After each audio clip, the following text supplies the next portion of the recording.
From Nottingham, and I stand for this cross, which is Christianity, and I stand for togetherness, and I stand for British values, because I'm British, and this belongs to the people that are here, that have pushed into this, paid into the system, and didn't come over illegal. My mum and dad are from Jamaica, and guess what? They had a passport because they came through the front door, didn't come on a bloody boat. Tomorrow's march in London is a reminder of what we're up against in the battle of our values. The organisers, including convicted thugs and racists, are peddling hatred and division. The UK Prime Minister Kier Starmer is crying. He has nowhere to hide. He has nothing to say, because look at how many people has turned up today in central London. This is crazy. Well done. I mean, there are quite literally thousands and thousands of people here. Just look at that. Steve, if you just get that focused in here. Right, the whole way back up this road in Woburn, there are people from every part of the British Isles. The Republic of Ireland, Northern Ireland, Scotland, England, Wales. I've even seen flags from the Isle of Man. And unfortunately, last year when we were here, what led this parade out at the start was policemen that were dressed in shirts, very lightly, a light touch policing. But unfortunately today, the public order units have been called in right at the front of this protest. And that is not a good look, we must say straight away, for these thousands and thousands of people that have come from across the UK. Now, why are they here? They're not all necessarily Tommy Robinson supporters, but they are people from all walks of life across the UK. There's farmers, manufacturers, there's businessmen, and there's people that are on the dole inside this, all standing together because they believe that they're not being listened to. Now, we don't want to go too close in there, Dawn, because they start singing that song that we keep having to apologise for on air. So at this moment, we are quite literally, it's due to start at 12. There are rumours that it's going to start at 1 instead, because there's that many people trying to get in to join the back end of this protest. So we do expect very, very large numbers here, and we'll be with you throughout the rest of this protest.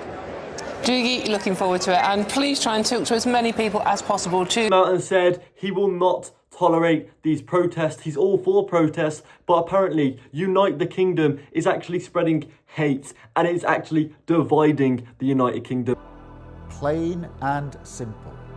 Their goal is to convince people that Britain's problems are caused by those living alongside them. But that is not the Britain that I know.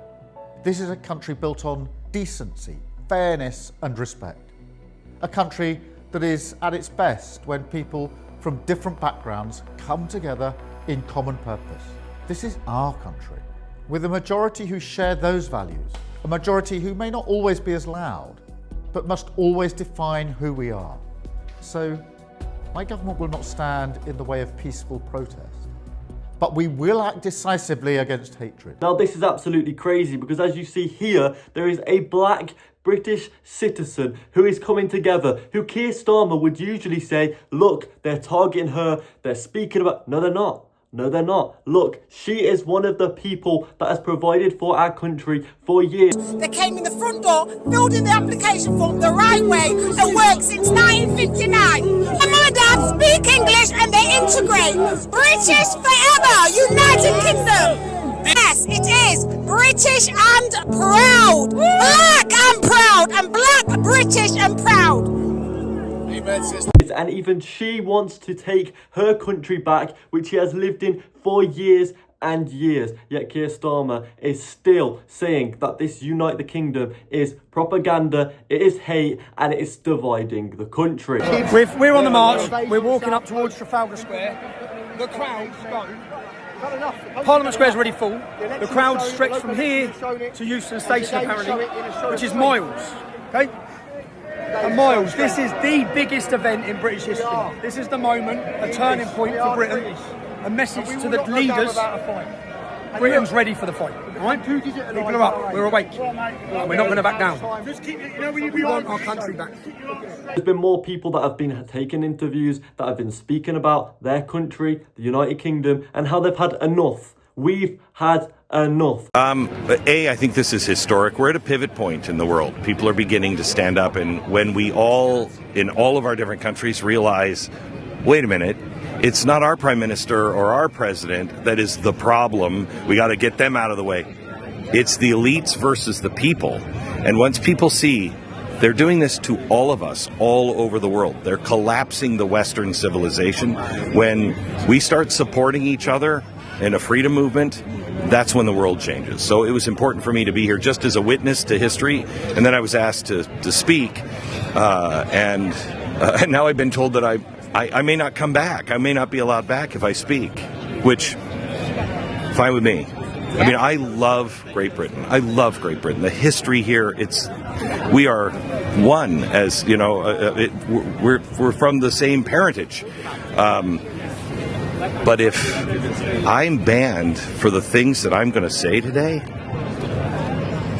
Great Britain's already lost. It's already lost. I'm only going to be talking about first principles. I'm going to be talking about the founding principles of America that came from here.